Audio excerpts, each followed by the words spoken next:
La première maison à base de plastique du Ghana vaut le détour. Ce qui semble être de la brique ordinaire est en réalité un mélange de sable et de déchets plastiques fabriqués avec des matériaux recyclés. Les briques sont fabriquées avec des creux à l'intérieur pour empêcher la chaleur extérieure de pénétrer dedans tout en maintenant une température stable. Accra, la capitale du Ghana, ne cesse de s'étendre. Chaque année, environ 50 000 personnes viennent y vivre. Les logements abordables se font de plus en plus rares, ce qui oblige les gens à vivre dans des bidonvilles. Nima, le plus grand bidonville d'Accra. Ici, 50 personnes s'entassent dans cette maison. Amidou Mohamed travaille comme coursier pour une entreprise, mais il ne peut pas toujours se payer sa propre maison ni un appartement. Le bidonville n'a ni toilette ni système de ramassage des déchets.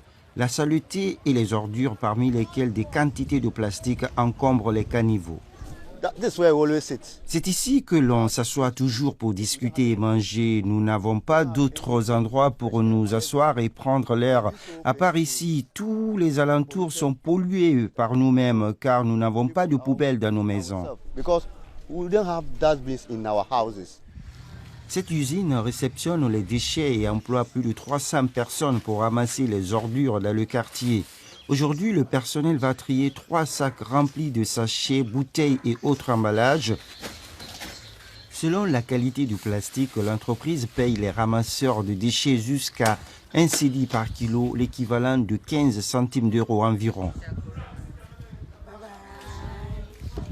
Avant de modifier son modèle économique, Nelson Boateng était fabricant de sacs plastiques. Il souhaite aujourd'hui résoudre le problème des déchets plastiques tout en luttant contre la pénurie de logements. Il a donc inventé et construit ce système de nettoyage et la machine qui déchiquette et fait fondre le plastique. Les briques sont fabriquées à partir du plastique fondu mélangé à du sable. Soumise à une forte pression et une température très élevée, une pâte se forme à partir de laquelle on presse les briques. Cette fabrique peut produire 25 briques comme celle-ci de l'heure. Elles sont constituées d'environ un tiers de plastique recyclé. Je suis si content de pouvoir me servir d'un problème, celui des déchets plastiques qui affectent le monde entier, pour résoudre le problème de pénurie de logements au Ghana. Mais ce n'est pas le seul avantage. Comparé au béton, les briques en plastique sont un matériau de construction qui préserve le climat. La production de ciment est responsable de près de 8% des émissions mondiales de gaz à effet de serre. Pour de nombreux Ghanéens, les bâtiments en ciment et acier sont synonymes de prospérité et de succès. Mais Nelson Boateng sait qu'il reste très difficile d'accéder à la propriété à Accra à des prix abordables. Sa maison en briques de plastique coûte environ un tiers de moins que l'équivalent en béton. Si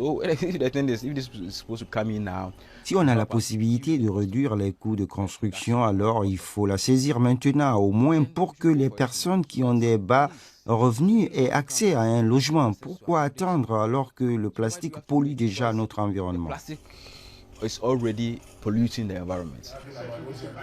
À Accra, leurs vidéos YouTube ont permis de diffuser l'information concernant les briques en plastique.